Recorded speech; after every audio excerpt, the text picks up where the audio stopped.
Andrew. So ek voel so half snaaks om hier te wees, omdat ek ook hier na Niekerk toe kom. Gewoonlik net die tweede diens. So dit is vir my regtig 'n voorreg om te preek. My man, hy is regtig 'n goeie man. Hy is 'n groot supporter. Hy sê my vrou doen dit in Afrikaans, maar ek gaan dalk in Engels oorslaan, net omdat ek het 'n voorreg om by plekke uit te kom.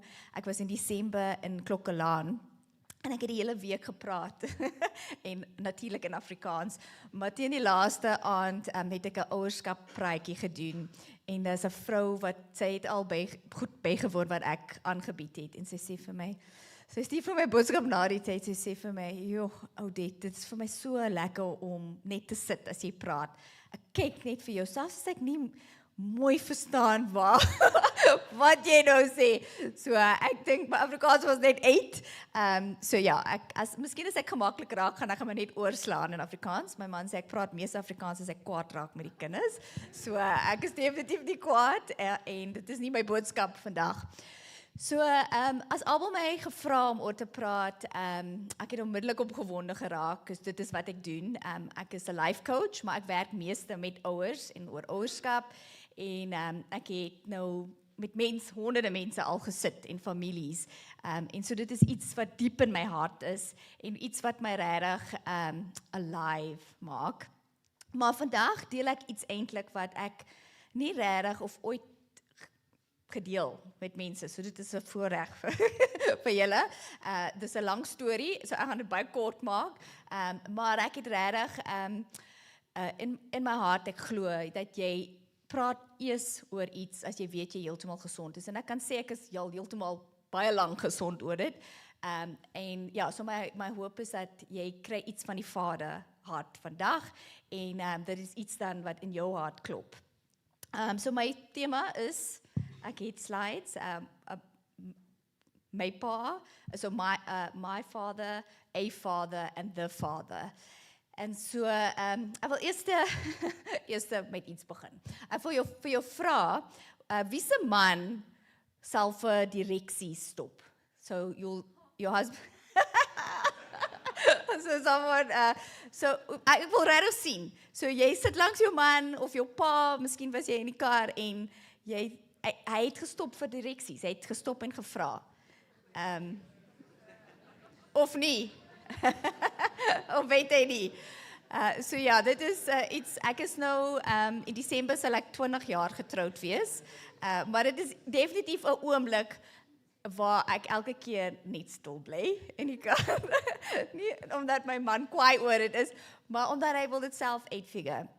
So ek het 'n prentjie wat ek wou vir jou gewys van 'n map of 'n GPS en ek wil dalk, miskien het jy dit nooit gehoor, miskien weet jy dit en dit is hoe jy ervaar, Here.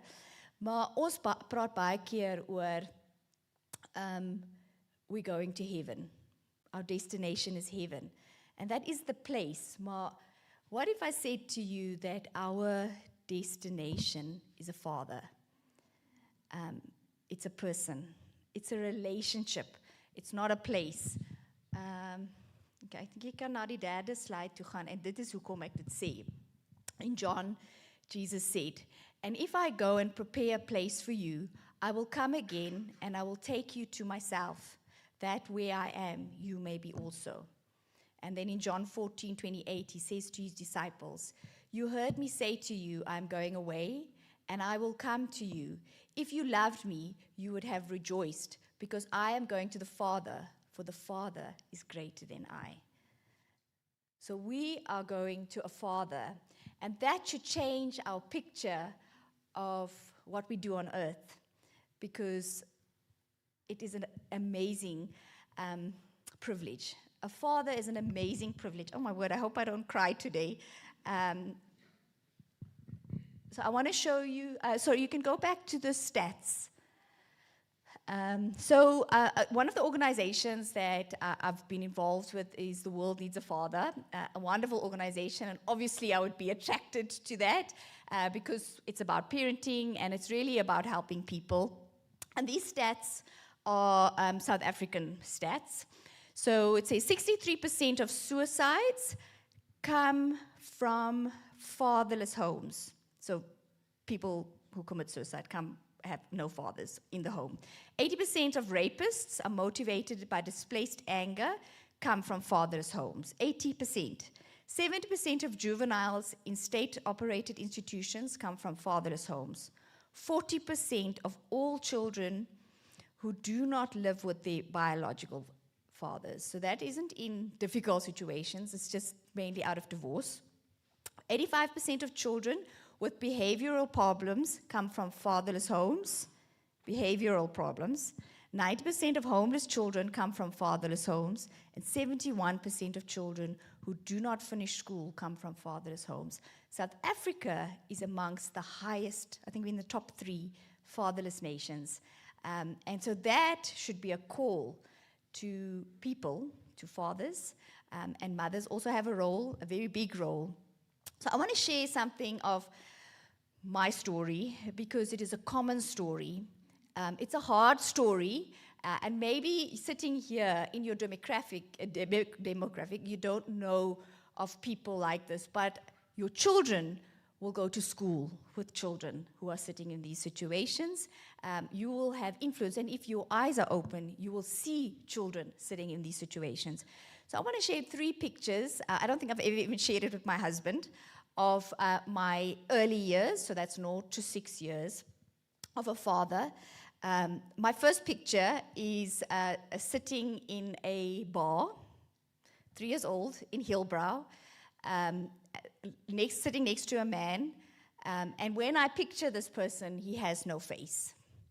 So that is a common picture for many children, in South Africa especially. My second picture is in driving in a car and looking to the right and seeing that my sister, we've just been in a car accident, and seeing that my sister has a huge piece of glass sticking out of her neck. And I look to the front seat, and it's my father that's driving the car because of a drug deal that he had to go to.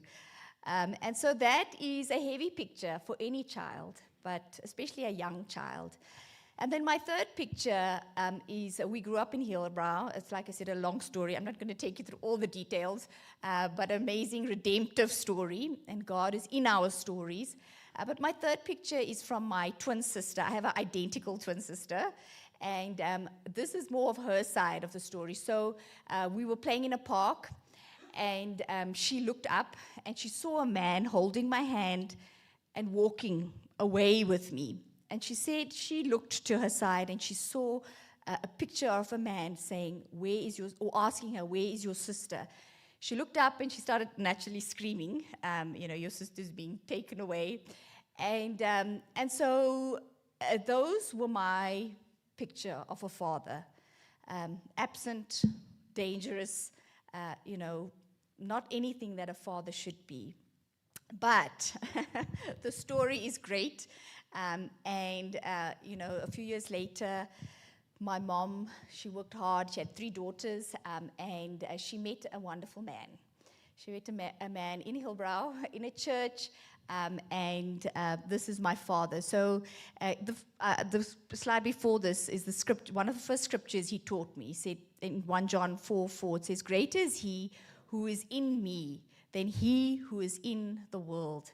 And that scripture is the first scripture that I always go to, because it was a scripture that was given to me in a time where I had to first learn what a father is.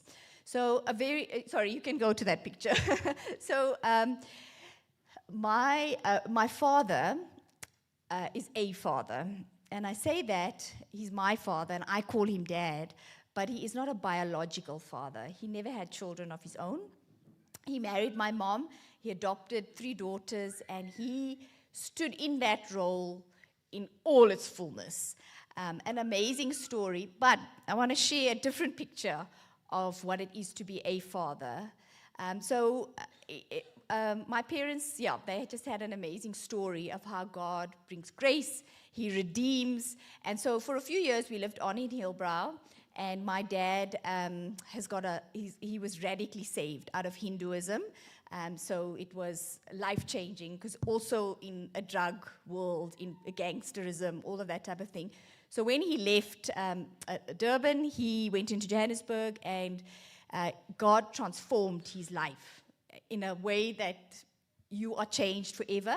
So he did a lot of street ministry, he prayed lots for people, and so that was then my picture from two extreme worlds. I went into knowing who God the Father is and what he does. And one day we moved from Beelbrouw into Bryanston, Randburg, that area. We were involved in a church. And I was in grade 7, and my parents were sitting in a meeting. My mom was helping in a mother's room with twins, an Indian lady she had met in the church with twins, so she was helping her because naturally she walked that road. And my dad was sitting somewhere in the church building, and someone came to talk about church planting. And they had said, there's someone here that's sitting in this meeting, and God is calling you to go to Bloemfontein. So naturally, it would be my parents that would feel that call. So in 1997, we moved to Bloemfontein. So it's been a long year, many years, 28 years that I'm in Bloemfontein. So I feel like a true Free Stater. But in that story, there were many great things. But when we moved to Bloemfontein, my dad, he took on the mantle of fatherhood. And he met this, he's actually exactly my age, Solly. He would go move things from the dumps, moving house, all that type of thing. And he would go weekly to the dumps here in Bloemfontein, and he met Solly. So Solly was 13 years old then. He was living on the dumps. And my dad would fetch him, bring him. He would go away. He'd go missing for weeks. He would go and fetch him, bring him back. So it went on for years like that. But he really fathered him. He fathered him in a way that Solly had never experienced. And so it's just such an amazing story of what the picture of a father, the presence of a father, that difference can make in someone's life. So Solly is now married. His wife works for my dad, and he has 3 children of his own. He works at a school, and just an amazing story. So I wanted to share this because I want to tell you that fatherhood is something that God puts on you.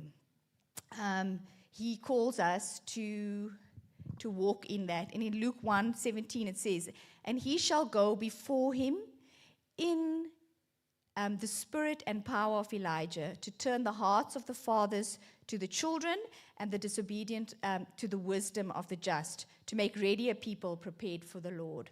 So when I started, I said to you that we are moving towards a person. Our destination is a father. And so this is what we should be giving to people, is fathers. We should be showing them what the father looks like. So the main part of my preach is actually these 4 points. And I want to just, so this is it's researched of what a father gives to their children. These 4 points, so it is the 4 roles of fatherhood, and this is a lot of what the world needs a father goes about. But I went back and I listened to preachers, I read stuff, and Derek Prince also talks about this. He says it's the 4 results of knowing the Father. So if you know the Father, this should be what flows out of your life. So it's establishing authority. A father confers identity. He provides security, and then he affirms potential. Derek Prince says he provides motivation for serving. So your father should give you that image of what it is to serve others.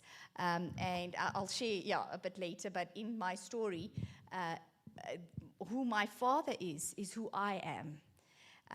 That's a physical picture, but it should be the picture of us knowing and our relationship out of flowing and knowing the Father.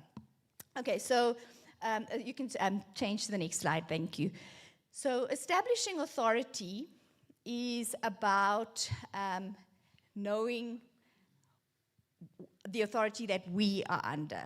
So knowing that we have authority that we carry, and I always like to explain it to parents like this, that we move from control to influence. So you can only have control in someone's life if you have a relationship with them, if you are there every day, carrying the load, doing the things, sticking the plasters, doing everything that's needed. You provide the needs. And so we want to always move from a place of control into influence in our children's lives. So I'm thinking of a broad spectrum now of when your children are young and then moving over to the teen years. But it starts when they are young. So a very important picture, I'm not sure if you know this, but the mother phase is between 0 and 6 years. So that is the time that a mother nurtures, cares, teaches. The father phase moves over from 6 to 12 years old. So a lot of parents that I see in the kids and the teens, they obviously struggling there. I don't want to say obviously because you don't have to struggle. I have proof of that. We have 3 teens of our own and we're loving it. But the identity, security, all of those things are actually formed before your children get into the teen years. And so knowing and understanding the season of that your child is in is a very important thing, so that you know that you are providing. We know that often when people go to psychologists, to counselors, we always start at, tell me about your mother and your father. Tell me about the picture. Tell me about the relationship. And so we will never be everything to our children. Unfortunately, I have to tell you that your children will have a mother or a father wound. They will sit with something. But that is why we point them to God the Father. That is why we show them who He is, because He is whole. In Him, we find wholeness. And our authority as parents is to constantly show them that, constantly to direct them to God their Father. So in that, we give purpose. We show our children that they purpose, that they're born for a reason. And the picture, I think that's really great about authority is, or maybe you've not thought about it, but I'm sure you've thought about it. You've thought about your children, and you've thought about what you want them to be and how you want them to look, who they'll be. Have you thought about that? Everyone thought about that. So what about the best way to get them there is if you become that which you want them to be. That's a thought, I think, and it's an important thought about fatherhood, because it's the image that they are constantly seeing, that's constantly imprinted in them. That is who they will become. And so I think it is so underrated, a dad who goes to work, comes home, sits at the table with his children, talks to them, sits on the sideline of their sports game. It's probably the most underrated gift in the world, because that is constantly showing them a picture of who God the Father is. Okay, and then discipline is a very important part of authority and establishing authority in our children's lives. But again, the picture should change. So we often think of disciplining. It's obviously helping our children in the right way.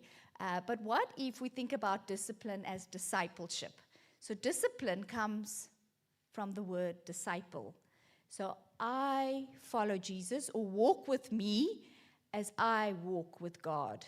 So as you are walking, as you are living, as you are doing, your children are imitating. Doesn't that give us a wonderful picture of parenthood, of being fathers, that it is not a burden, it's not a heaviness, but it is me following God, my Father, and my children following me. It is a joy, and it should be an absolute joy to us. Oops, sorry. I've just closed here. Words closed.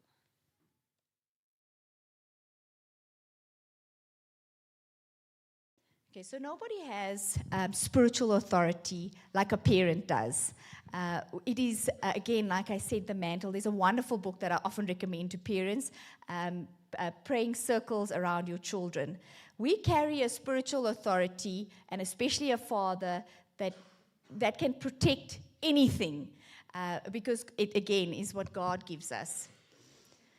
Okay, the second one is it confers identity and personal identity. So there's two things that we must remember. Is the first identity we give to our children is that they are God's, and that we are His and we are made for Him, by Him, for Him.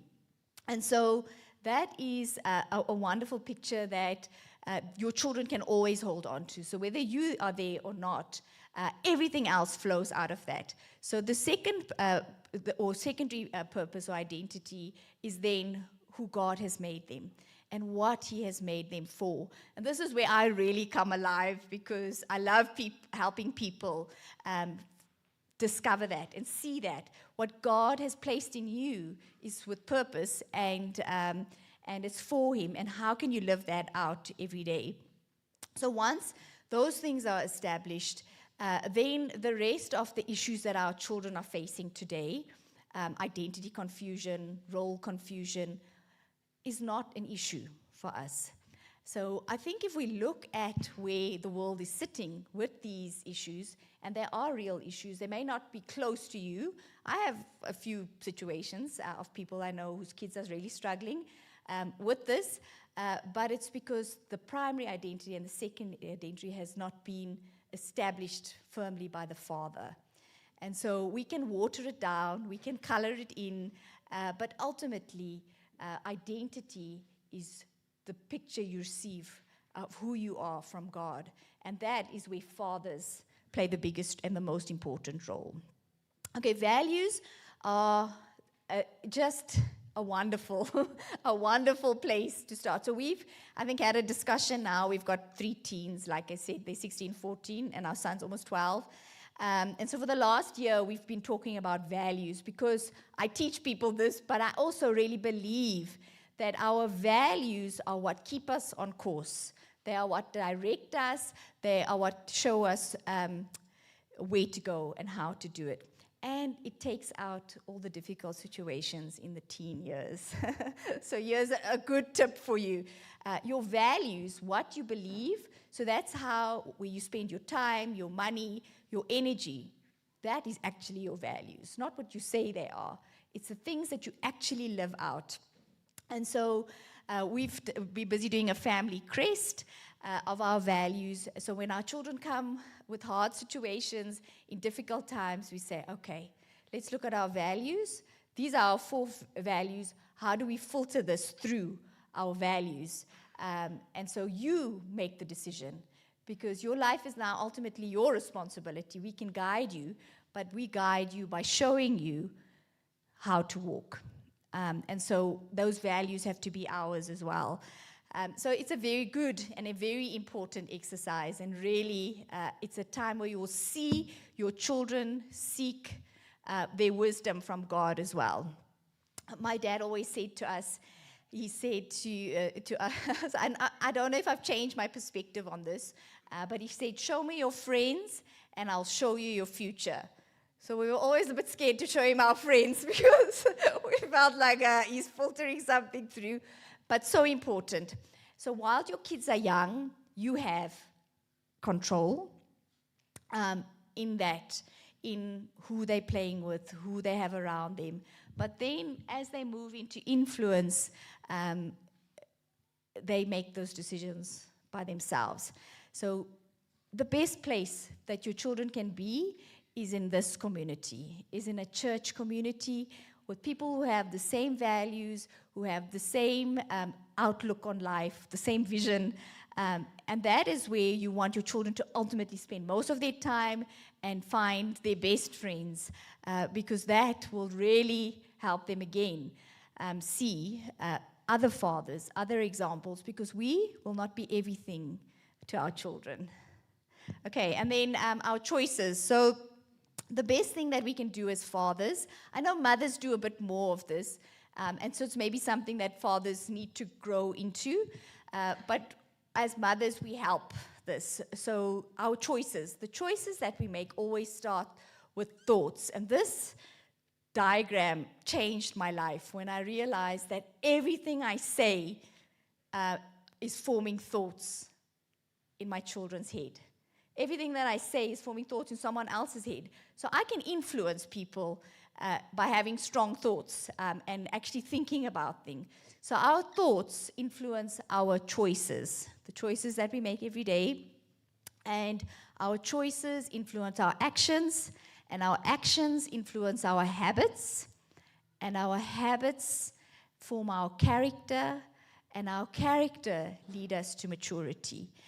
And so often when I see one of my kids are not acting maturely, or we can see there's not maturity in this area, I have to go back to thoughts. So how are they thinking about this? How is this thought developed? Because now they are making choices that are forming habits ultimately, that are ultimately influencing who they will become. So very important, as dads, you have a great influence on your children. And that leads me into the third point of providing security. Because we as fathers, again, form those thoughts, but often by who we are. So the emotions, the emotional climate in a home, the emotional intelligence in a home is established a lot more by the father. Because do my children feel like I can speak? Do they feel that this is an open place? So the other day, actually just on Friday, my daughter asked me a question, and I was like, I'm in the going. So I turned to her, and I'm like, why are you asking that question? So she says to me, well, if I don't ask you, who else am I going to ask? And I thought that's exactly the place we want them to be. We want them to constantly come back to us. We want them to know that you are always safe. There's nothing off bounds here. There's nothing that we put under the table. So a lot of what I do is parenting courses, and then parents will ask me, so what is the age that you start to talk to your children about sex, about drugs? And so I say at 5. At 5 is the age where you really your children need to start opening files. And today, more than ever, because by 5 and 6 and 7, when they're at school, they've already had a few conversations with other children. If you want them to come back to you in the teen years, make sure that you are the person that has opened. I must actually talk here. You are the person that has opened that file and has started those conversations, and that they know that they can find the security in you, because nothing will be too big. I had the privilege of speaking on a podcast this week. It was my first podcast, and obviously it was about parenting. But the lady asked me, what is your biggest win as a parent? And so I said, for us, our biggest win as parents is really that our children come first to us. So that we would want them to ultimately run to the Father, so when they're not with us. But for now, that when they've gotten into trouble, when something's happened, that we're the first to know about it, and that we can help them and guide them through this. And so that is what emotional security, the climate is, emotional intelligence is that your children know that they're always safe, they can always come to you, and that they are always a joy, no matter what. So keep communication open, and make sure that obviously physical safety is an important thing. So I want to share something of one of my stories. You all here probably have a lot. I think God gave me all these stories because I need to keep some conversations going. But in 2019, 2020, 2021, I had cancer. And it was a very hard journey, obviously. I literally felt that scripture that said, you're being crushed from the inside and the outside. Again, God uses all situations to point us to the Father. And one of my biggest takeaways in that was I had this amazing redemptive Father, this picture, who provided in every way for me. And he gave me to a wonderful husband who is an amazing person and helped me in many ways to heal. But in that situation, I had to go back to God, my Father, because what they could do was very limited. And so my dad recently turned 60, and we had a party for him, and we had to speak, obviously, about him. And I thought there were so many things I could say. This would be so easy for me. But I shared the pictures that he left with me as a father. And my one picture was when in Hillbrow, when he would do evangelism, pray for the sick, and I would physically see people being healed, as he prayed for them. And I said to him, that was the picture that I could carry because I knew God the healer. I had seen that picture, and that's such a beautiful thing, living out all the aspects of who God is to our children gives them the pictures that they need for life. We won't always be here. We won't always be with them. The world is big. It is growing, and it's coming closer, or the outer world is coming closer for our children because of technology, all the things they have. And so they really need a lot of truth to filter what they are experiencing every day. Okay, and then the last point is affirmation, or you affirm their potential. So Jordan Peterson says that a mom loves her children for who they are, but a dad loves them for who they're becoming. And so you see potential. You see this person, and with all the dreams that we have for our children are great and wonderful. But we must first affirm them in who they are and appreciate them, and help them see who they are and what they have, what God sees in them. And I want to leave you with two important points here about affirmation, because it's something that we see a lot of. And so trauma and addiction are two big things that most people are sitting with. And Jordan Peterson again says that addiction doesn't form at 30, 40, and 50 years old. It forms at 9, 10, and 11 years old, when you've been exposed to that first thing. And that pathway then sits in the brain, in the nervous system. It's a thing that you will then go to in the harder times. But the opposite of addiction is not abstinence. It's connection. It's relationship. And so as parents, as fathers, we have so much of input in our children, because we can constantly build that relationship, that connection. I love this thought. It's like something I constantly think about, and it's probably not something our parents knew, but we know that the prefrontal lobe of the brain is only fully developed between 25 and 28. And so if you as a father are doing the work of building that connection, that relationship, then your child gives you the right to be their prefrontal lobe. And that's why I said before, it's exciting to have children, it's exciting to have teens, because if they give you that, then you have so much of influence over their lives. You have so much of input into their lives. But being there and that constant affirming, secure picture of a father gives us that right. Okay, and so affirm your children in who they are.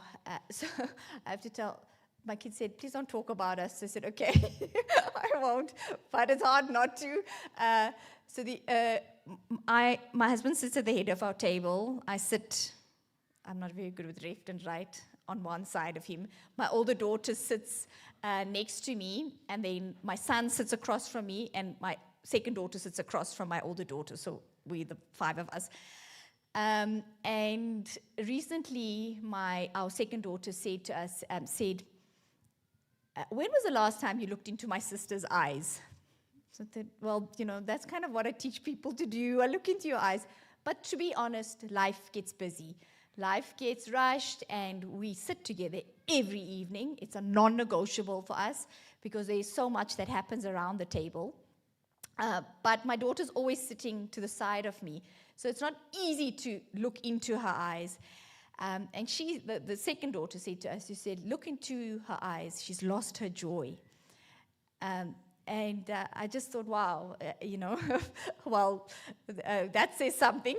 But that evening I went into her room and I looked into her eyes and I saw she had lost her joy. And she had been telling me, she'd been telling us there's this difficult situation. That, your children, some just like to moan and complain. So you're like, it's okay, we're going to get through it. Just give it some time. And so it was kind of that situation. But when I looked into her eyes, I could see that this was not something that she was going to get through. This was something that we need to help. This is something we need to affirm and say, we see who you are. We see what you've got. We see this is how we can help you. And so really knowing who your children are is so important, because then you can help them through the seasons that they will go through, and you can direct them. We are so unique. I said I'm an identical twin, but we are completely different. So for me, there's no even a picture of anybody can be as identical as we are, but so unique, so completely opposite.